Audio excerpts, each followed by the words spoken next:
দেই প্ৰিয়ংকা ভৰালীয়েও যি ধৰণৰ আচৰণ কৰিলে বা ব্যৱহাৰ কৰিলে সেই দৰ্শকজনৰ ওপৰত সেইটো একেবাৰে উচিত নহয়। জুবিন দাই যেতিয়া মঞ্চত গান পৰিৱেশন কৰি থাকে বহুত ল'ৰা ছোৱালীয়ে মঞ্চত উঠি আহে, জুবিন দাই কিন্তু কাকো হাক নিদিয়ে, ইভেন চিকিউৰিটিখিনিকো কৈ দিয়ে যে নাই এওঁলোক মোৰ মানুহ। গতিকে দৰ্শকে যেনেকৈ ছিংগাৰজনক সন্মান দিব লাগে ঠিক তেনেকৈ ছিংগাৰজনেও কিন্তু প্ৰত্যেকজন দৰ্শকক সন্মান দিয়াটো উচিত। আচলতে প্ৰিয়ংকা ভৰালীয়ে কি কৰিব লাগিছিলে, তেওঁ অনুষ্ঠানখন ৰখাই দিব লাগিছিলে, ৰখাই কমিটিৰ মানুহক ক'ব লাগিছিলে যে আপোনালোকে এনাউন্স কৰি দিয়ক যাতে কোনো দৰ্শকে গান পৰিৱেশন কৰি থকা সময়ত মঞ্চত আহি ফটো নুঠে। কমিটিয়ে এনাউন্স কৰি দিলে। নমস্কাৰ, কণ্ঠশিল্পী প্ৰিয়ংকা ভৰালী তো বাইদেউৰ কাষত সকলোৱে অনুৰোধ কৰিছে বা সকলোৱে গালি পাৰি আছে যে ফাংচন প্ৰগ্ৰামত জুবিনদাৰ দৰে কোনো হ'ব নোৱাৰে, কিয়নো প্ৰিয়ংকা ভৰালী চিষ্টাৰে কি কাম কৰিলে যে ইমান ঘৃণা কৰিলে প্ৰিয়ংকা চিষ্টাৰক। মানে এটা কণ্ঠশিল্পীয়ে এজন ফেনগৰাকীক এনেকুৱা ঠেলি দিব নালাগিছিল। এজন ল'ৰাই বা এজন ব্ৰাদাৰে চেলফি ল'বলৈ ষ্টেজত উঠিছিল। প্ৰিয়ংকা ভৰালীয়ে যেতিয়া গান গাই আছিলে তেতিয়া ষ্টেজৰ ওপৰত উঠি চেলফি এটা ল'বলৈ বিচাৰিছিল, প্ৰিয়ংকা ভৰালী বাইদেউলৈ মানে চেলফি ল'বলৈ বিচাৰিছিল। কিন্তু প্ৰিয়ংকা ভৰালী বাইদেৱে কি কৰিলে, তাক ধাক্কা মাৰি দিলে। এনেকুৱা সন্মান নাই নেকি, লাজ নালাগে নেকি, কোনো প্ৰগ্ৰামত এনেকুৱা মই পোৱাই নাই, আজি আপুনি মোক এনেকৈ চেলফি কিয় ল'বলৈ আহিলা ষ্টেজ ওপৰত, এনেকুৱা এটা কথা ক'লে। আৰু এইটো ভিডিঅ' সকলোৱে শ্বেয়াৰ কৰি আছে আৰু সকলোৰ দিনতে ভাইৰেল হৈ পৰিছে। প্ৰিয়ংকা ভৰালী এটা কণ্ঠশিল্পীয়ে এনেকুৱা কৰিব নালাগিছিল। জুবিন দাক দেখিলে জুবিন দাই আজিলৈকে কোনো মানুহক এনেকৈ ঠেলা মাৰা নাই, কোনো ধাক্কা দিয়া নাই। জুবিন দাৰ ডাঙৰ ডাঙৰ ফেন আছে, কিয়নো জুবিন দাই কাকো এনেকুৱা কৰা নাছিল। সৰু সৰু বাৰু আপোনালোকে চাই ল'ব, মই একো নকওঁ চিষ্টাৰলৈ, প্ৰিয়ংকা চিষ্টাৰলৈ মই একো নকওঁ, ক'বলৈ খোজা নাই। বহুগৰাকীয়ে ভিডিঅ' বনাইছে আৰু কৈছে, সেই ভিডিঅ'টো আপোনালোকে মই আপডেট হিচাপে দি দিলোঁ, আপোনালোকে চাই ল'ব। আৰু ভিডিঅ'টো সম্পূৰ্ণকৈ চালে গম পাব প্ৰিয়ংকা ভৰালীলৈ কি কথা ক'লে চিষ্টাৰলৈ। আপোনালোকে নিউজত সম্পূৰ্ণ চালে গম পাব। আৰু কমেণ্ট কৰি জনাব কোনটো ডিষ্ট্ৰিক্টৰ পৰা আপোনালোকে মোৰ ভিডিঅ' চাই আছা। তো বন্ধু বান্ধৱীসকল, যদি চেনেলত নতুনবাৰ আহিছে চেনেলটো ছাবস্ক্ৰাইব কৰি ল'ব, আৰু যদি ভাল লাগে ভিডিঅ'টো শ্বেয়াৰ কৰি দিব আৰু এটা লাইক মাৰি দিব, ঠিক আছে। এতিয়া আপোনালোকে চাই ল'ব। আৰু তাৰ মাজতে মই কৈছোঁ জাষ্টিছ ফৰ জুবিন গাৰ্গ বুলি লিখি দিব। আমাৰ জুবিনদাৰ ন্যায় অতি সোনকালে লাগিব। এতিয়ালৈকে জুবিনদাৰ ন্যায় পোৱাই নাই, এবছৰ হ'বগৈ, আজি 2-3মাহমান আহিলে এবছৰ হ'ব, কিন্তু জুবিনদাৰ ন্যায় পোৱা নাই। হত্যাকাৰীগৰাকীক শাস্তি দিবলৈ লাগিব। আমি জুবিনদাৰ বাবে মই ইমান যে ভিডিঅ' বনালোঁ, 20টাৰ বেছি বনালোঁ মই জুবিনদাৰ বাবে নিউজ আপডেট, জুবিনদাৰ ন্যায় পাওক বুলি, কিন্তু জাষ্টিছে পোৱা নাই। কিয় বাৰু, এইটো অসম চৰকাৰে কি কৰে মই নাজানো, কোৰ্টত আদালতত কি চাৰ্জশ্বিট হ'ব এইগিলা মই নাজানো। আমাক অতি সোনকালে ন্যায় লাগিবই, হত্যাকাৰীক অতি সোনকালে শাস্তি দিবলৈ লাগিব, ঠিক আছে। এতিয়া চাই ল'ব প্ৰিয়ংকা ভৰালীলৈ আপোনালোকে কি কথা জনাব, মোক কমেণ্টত কৰি জনাই দিব, ঠিক আছে। ভিডিঅ'টো চাই লোৱা বন্ধু বান্ধৱীসকল। হয়, নমস্কাৰ। যোৱা 3 মে তাৰিখে ঐতিহ্যমণ্ডিত চাবুৱা আঞ্চলিক ৰঙালী বিহু সন্মিলনৰ শেষ কাৰ্যসূচী আমাৰ সাংস্কৃতিক সন্ধিয়া আছিল, আৰু সেই সাংস্কৃতিক সন্ধিয়ালৈ আমি আমন্ত্ৰণ জনাইছিলোঁ প্ৰিয়ংকা ভৰালীক। আৰু অনুষ্ঠানটি খুব সুন্দৰভাৱে সুচাৰুৰূপে চলি আছিল। আৰু শেষ নিশা প্ৰায় 2 বাজি ওচৰা-ওচৰি এটা অপ্ৰীতিকৰ ঘটনা আমি প্ৰত্যক্ষ কৰিবলৈ পালোঁ। যিহেতু সেই সময়ত মই সভাপতি হিচাপে আৰু মোৰ সহযোগী উপসভাপতি, কাৰ্যকৰী সভাপতি সকলো আমি প্ৰথম শাৰীতে বহি আছিলোঁ, সকলোখিনি প্ৰত্যক্ষ কৰি আছোঁ। আৰু মঞ্চতো শিল্পীসকলে যেতিয়া গীত পৰিৱেশন কৰিছে, বাদ্যযন্ত্ৰ তেওঁলোকে সংগত কৰিছে, তেতিয়া আমাৰ সমিতিৰ সম্পাদকসকল আটাইকেইজনে আমাৰ মঞ্চত উপস্থিত আছিল। গতিকে আমি যেতিয়া অবাঞ্ছিত অনাকাংক্ষিতভাৱে এজন যুৱক উঠি গৈ চেলফি ল'বলৈ গৈছিল, আৰু সেই চেলফি ল'বলৈ যাওঁতে প্ৰিয়ংকা ভৰালীয়ে সপুষ্পময় কথা কেইটামান ক'লে, আৰু সেই কথাকেইটাত আমাৰ সমিতিৰ কেইজনমান সদস্যই খুব আৱেগিক হৈ তেওঁ ছাত্ৰজনৰ ওপৰত মানে হতাহতি হ'ল, ব্যক্তিজনৰ ওপৰত, আৰু এটা অপ্ৰীতিকৰ ঘটনাৰ সৃষ্টি হ'ল। আৰু সেই ক্ষেত্ৰত আমি ক'ব বিচাৰোঁ যে আচলতে প্ৰিয়ংকা ভৰালীয়ে যি মন্তব্য প্ৰকাশ কৰিছিল আৰু সেই মন্তব্য মতে তেওঁ কৈছিল যে এইটো আমি হাঁহি মাতি ইয়াতে এৰিম আৰু এইখিনি কথা আৰু কিন্তু গৈ তেওঁ গুৱাহাটীৰ পৰা পুনৰ আকৌ ফেচবুকত তেওঁ লিখিলে যে মঞ্চত তেওঁ শাৰীৰিকভাৱে অপদস্থ হৈছে বুলি সেইখিনি আমি খুব দুখ পাইছোঁ এটি ক'ব নালাগিছিল তাই যিকিনো এই ক্ষেত্ৰত আমি দুখ পাইছোঁ আৰু মানে ভৱিষ্যতেও তেনেকুৱা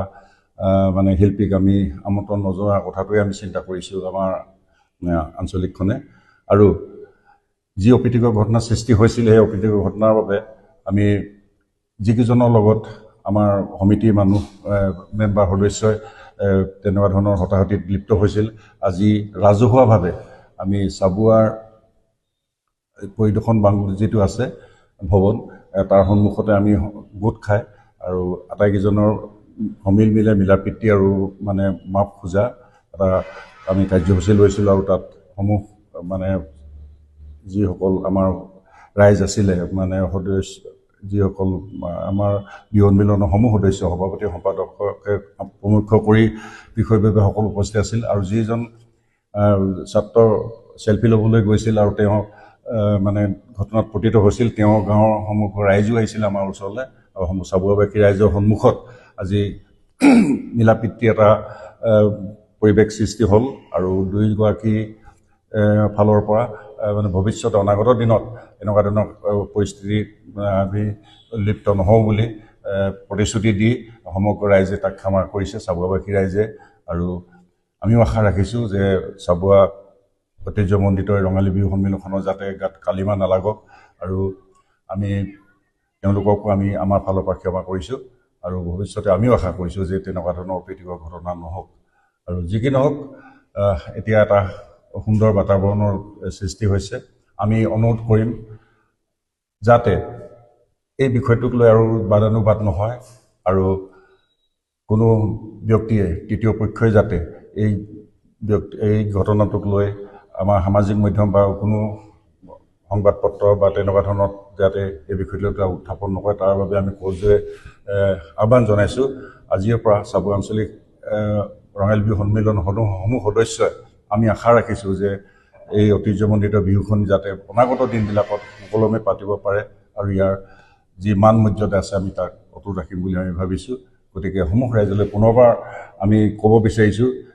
আমাৰ আঞ্চলিক ৰঙালী বিহু সন্মিলনৰ যি অপ্ৰীতিকৰ ঘটনা সংঘটিত হৈছিল অনাকাংক্ষিতভাৱে আৰু সেইখিনি ইয়াত আজি এখন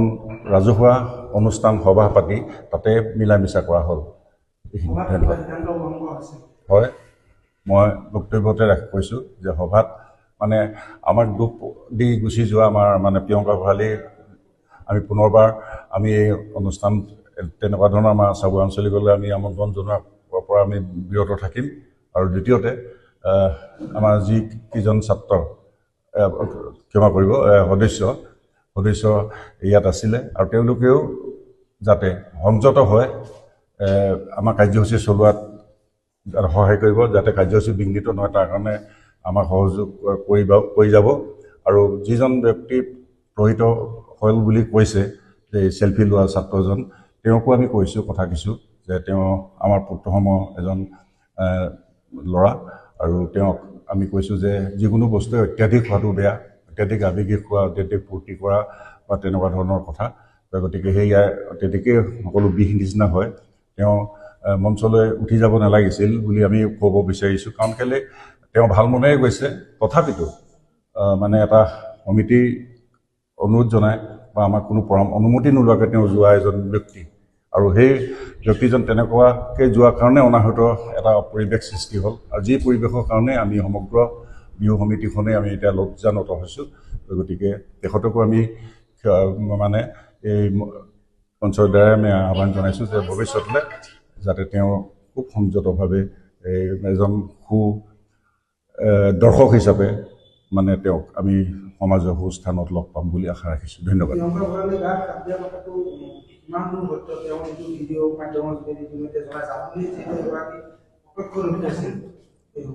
চক অনুষ্ঠানটো একেবাৰে মই প্ৰথমেই কৈছোঁ যে প্ৰথম শাৰীতে আমি বহি আছোঁ প্ৰথমৰ পৰা শেষলৈকে আৰু মঞ্চত আমাৰ সম্পাদক সভাপতি আছে সদস্যসকল আৰু সেই সময়ত যদি তেনেকুৱা এটা পৰিৱেশ সৃষ্টি হৈছিল নিশ্চয় আমাক অৱগত কৰিব লাগিছিল কিন্তু আমাক কোনো তেনেকুৱা ধৰণৰ অৱগত হোৱা নাই মাজতে এবাৰ প্ৰিয়ংকা ভৰালীয়ে যিখিনি সত্য কথা আমি ক'ম যে আপোনালোকে অকণমান আঁতৰি যাব যে আমাৰ বিভিন্ন ধৰণৰ ৱায়াৰবিলাক সংযোগ কৰা আছে টনাটনি হ'লে মানে ছিগি যাব এইবিলাক কথা তেওঁ এবাৰ কৈছিল যে আমাৰ অসুবিধা হয় প্ৰয়োজন অনাৱশ্যকীয়ভাৱে কোনোবা মানুহ উঠি থাকিলে ইয়াত আপোনালোকে আমাক মানে বাদ্যযন্ত্ৰ সংগতকাৰীসকলক আৰু আমাক গীত পৰিৱেশন কৰিবলৈ সুবিধা দিয়ক বুলি তাই কৈছিল কিন্তু কোনো তাৰমানে প্ৰত্যক্ষ আমাৰ হোৱা নাই যে তাই কৈছে যে মোক শাৰীৰিকভাৱে অপদস্থ হৈছোঁ বুলি কিন্তু আমি তেনেকৈ দৃষ্টিগোচৰ হোৱা নাই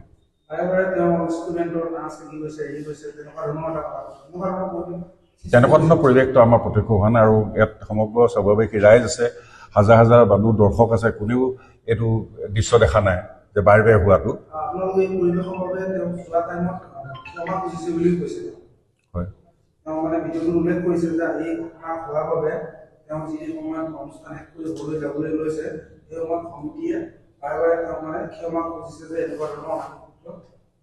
হয় অতি শ্ৰদ্ধাৰে সাদৰেৰে আমি আমন্ত্ৰণ কৰি আনিছোঁ বুলি ভাবিছিলোঁ এগৰাকী খ্যাতনামা সংগীত শিল্পীক আৰু তাইক মানে আমি আমন্ত্ৰণ কৰি আনি আমাৰ